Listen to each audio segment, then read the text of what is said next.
يا اهلا وسهلا بيكم. وبعد ما اتعرفنا على كل انواع الطابعات والطباعه، ولو انت لسه ما اتفرجتش على الحلقات دي اطلع اتفرج عليها من الاي، لان انت دلوقتي في جهاز هيكون مساعد لعمليه الطباعه. بمعنى ايه؟ بمعنى ان احنا خلاص عملنا عمليه الطباعه على مكنه الطباعه وعرفنا ازاي نطبع عليها. جه وقت التغليف. والمجموعه دي او الطريقه دي ممكن تبقى مشروع مستقل تماما تكسب منه فلوس كويسه جدا جدا جدا، خاصه لو انت ممكن تفتح مكان مثلا قدام مصلحه حكوميه او مصلحه بتطلع ورق مهم. والتغليف الحراري الحقيقه انه وظيفته الرئيسيه انه يحافظ على الورقه او المستند اللي انت مطلعه من البرينتنج. زي ما احنا قلنا انه كل او معظم الورق بيبقى معرض انه يتقطع او يتهالك، او لو جه عليه نقطه ميه ممكن يطير الحبر اللي عليه مثلا، او ممكن يبوظ. ممكن ابنك وهو بيلعب مثلا يقوم ماسك الورقه ومقطعها لك وتكتشف ان ده عقد بيت مثلا، حاجه مهمه جدا لازم يبقى موجود عندك. فجه بقى دور التغليف الحراري. التغليف الحراري هو عباره عن طبقه من البلاستيك زي ما انتم شايفين كده. دي الطبقه بتاعه التغليف الحراري، وزي ما انت شايف كده بص، لو انا طلعتها قدام وشي هتلاقي الموضوع مزغلل خالص. يعني بص هتقول لي طب يا شريف، ما هو انا لما هاجي احط الطبقه البلاستيك دي ما انا هضيع المستند بتاعي، هخلي المستند كده مش باين او الصوره نفسها ما تبقاش واضحه. بس خليني اقول لك انه ده مش حقيقي، لان انت في الاول بتبقى محتاج تجيب مكنه زي المكنه دي، ودي مكنه مشهوره جدا صناعتها، يعني مش محتاجه اي حاجه. هي عباره عن ايه؟ عباره عن هيتر او حاجه مصدر بيطلع حراره، والمفروض انه فيه هوايات وفيه بكر سحب بيسحب منك الورقه داخل المكنه. وده اول حاجه خالص في المكن. يعني في منها حاجات متطوره طبعا وشكل احسن وكده، ولكن انا جايب لك التجميعه اللي تبدا بيها.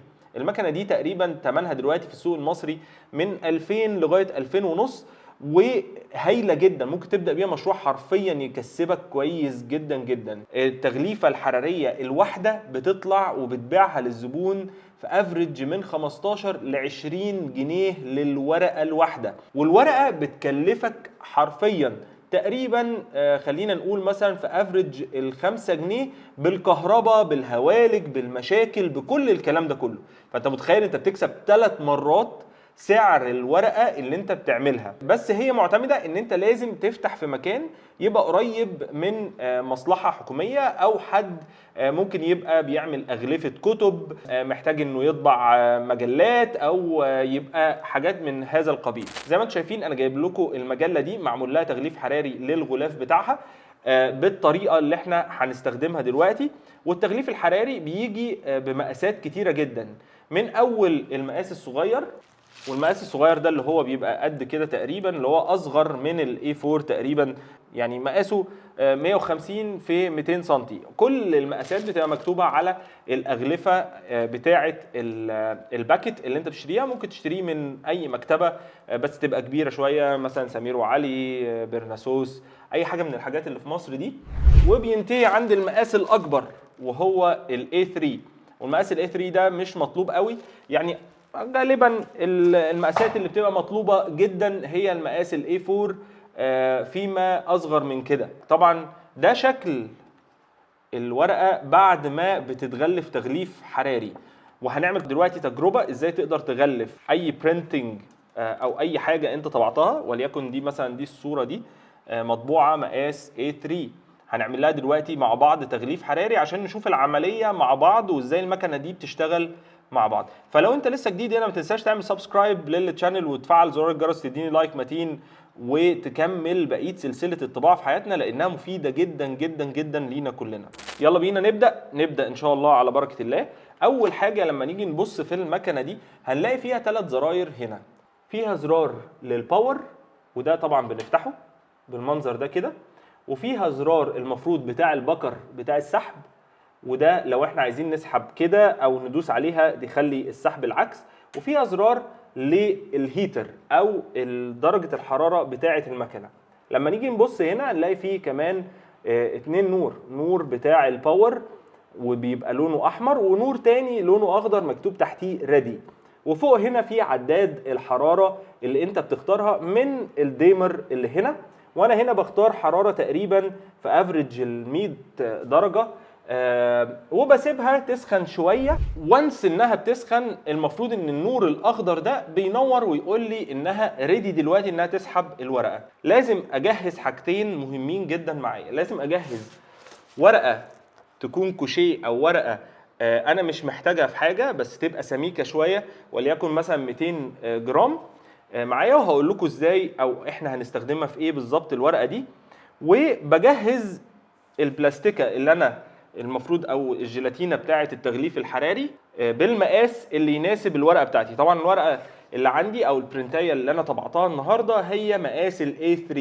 وهناخد دلوقتي الجيلاتينه دي بتبقى عباره عن مكان ممسوك من فوق هنا ومكان من تحت مفتوح. يعني لو جيت تبص تحت كده اهو هتلاقي ان دي بتتفتح. ادي المكان اللي فوق اللي احنا اتفقنا عليه اللي ملزوق من فوق، ومن تحت مفتوح اهو، ده كده طرفين. بفتح الورقه بالمنظر ده كده اهي. دي الجيلاتينه بص لما اتفتحت نصين بقت كبيره اهي.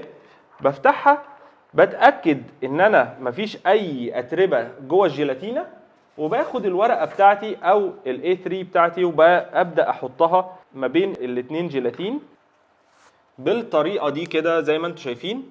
اهم حاجه عندي ان انا لما اجي احط الورقه بتاعتي يبقى في الداير ما يدور الحواف فيها مكان فاضي. يعني ما احطش الورقه تبقى خارجه عن الجيلاتينه بتاعتي مقاسها اكبر من الجيلاتينه بتاعتي.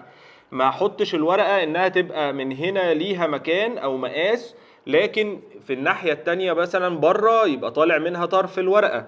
مش هتتعمل ومش هيحصل لها فاكيوم او مش هتتفرغ من الهواء ومش هتلزق في الورقه. لما تيجي تبص على الوان الصوره كده، انا مهم انك تركز في الوان الصوره جدا جدا لان الالوان دي هتتحسن جدا بعد ما تخش المكنه. لما تيجي تبص على الوان الصوره دي هتلاقيها بهتانه فتره كده تحس ان عليها تراب. ده مش معناه ان الالوان مش كويسه، لا، او التغليف الحراري هيأذي الورقه، لا مش هيأذيها ولا يعمل لها حاجه.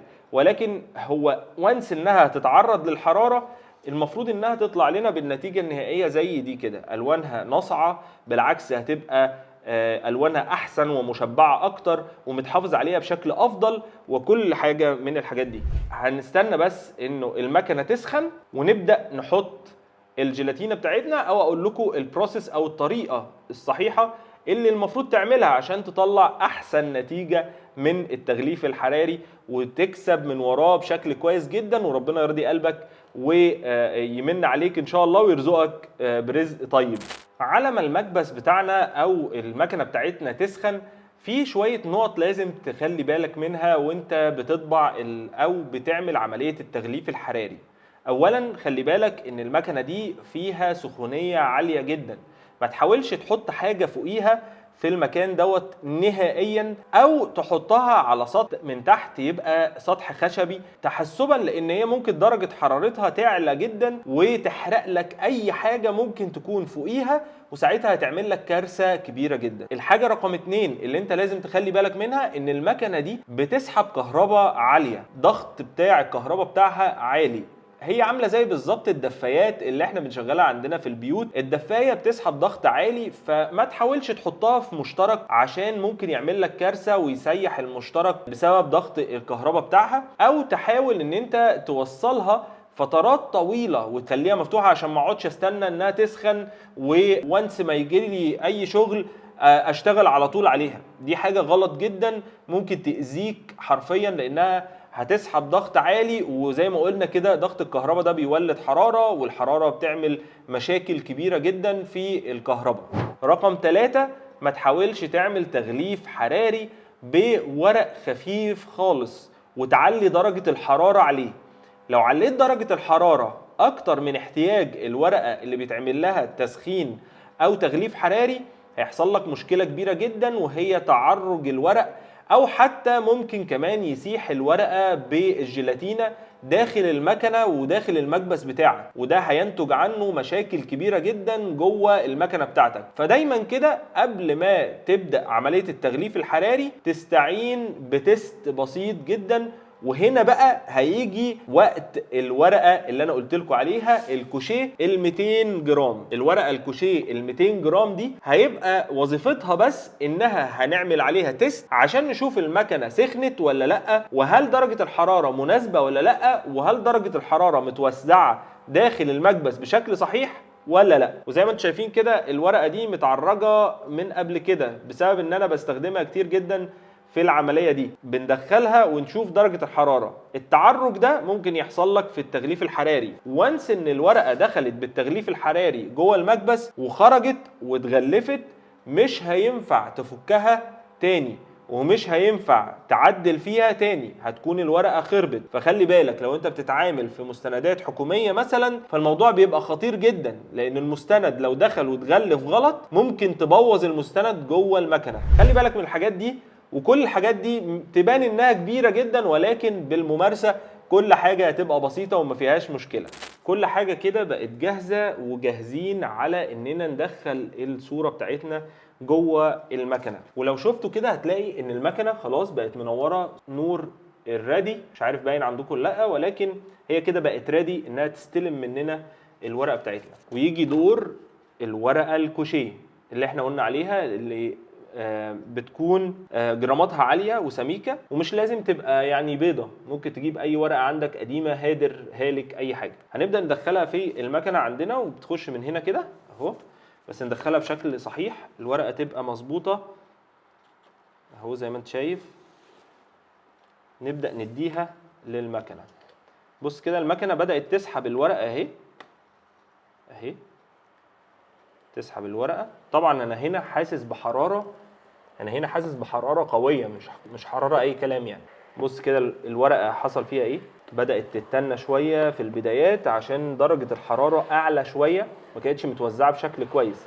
مش مشكله، احنا كده ولا كده بنعمل العمليه دي عشان خاطر نوزع الحراره داخل المكنه بشكل مستوي ما تاذيش التغليفه اللي احنا عايزين نعملها.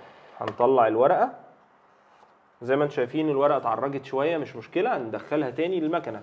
نبدا ندخلها تاني للمكنه، نديها للمكنه عشان نوزع الحراره بقدر المستطاع. احسن طريقه لتوزيع درجه الحراره جوه الايه المكبس الحراري اهو. طبعا الورقه دي مش هينفع تشتغل بيها تاني، ما تحاولش تاخدها تحطها بقى في مكنه وتطبع عليها تاني وتعمل الكلام ده. دي خلاص كده خليها على جنب، دي بتاع التغليف. بص ايه اللي حصل اهو، الورقه اتقطعت، الورقه اتقطعت من الحراره. هنبدا دلوقتي ناخد الورقه بتاعتنا ونحطها في المكبس الحراري. حاجتين مهمين لازم تاخد بالك منهم، انك بتدي الورقه من عند الطرف المقفول. فاكرين الطرف المقفول اللي احنا كنا بنتكلم عليه؟ الطرف المقفول من هنا، مش من المكان المفتوح اللي هنا، تمام؟ فانت بتسلم الورقه من الطرف المقفول، تتاكد ان مفيش اي اتربه في داخل الورقه. هنسلم بسم الله. تحاول تخلي الورقه انت ايدك سنداها لغايه الاخر، ما تسيبش الورقه وتديها للمكنه وتقوم سايبها وماشي، مش هينفع، هيحصل لك مشكله والورقه ممكن تتعجن او تتني او يحصل لها اي حاجه فتلحقها. تمام؟ عايزكم تاخدوا بالكم من الكواليتي اللي بتخرج القبل واللي بعد. شايفين هنا شكلها عامل ازاي؟ شايفين هنا الالوان ناصعه ازاي؟ طلعت شكلها مظبوط ازاي؟ بص هنا الدنيا فتره كده مش كويسه. ادي كده الورقه بتاعتنا اتغلفت تغليف، طالعه بيرفكت، طالعه جامده جدا. ما تستعجلش، اسند بس، هي هتديك كل حاجه. ما تحاولش تسحب بقى وتتغاشم. سلام. طبعا الورقه طالعه سخنه كانها طالعه من الفرن. بص كده الشكل عامل ازاي، بص الحلاوه، بص الشياكه. طبعا بقت بتلمع جدا جدا. شايفين الاطراف هنا اتقفلت بالكامل، ما بقاش فيه اي هواء داخل جوه الورقه. طبعا الورقه ممكن تبقى تنت شويه بفعل الحراره، يعني بص كده الورقه اتنت شويه بفعل الحراره.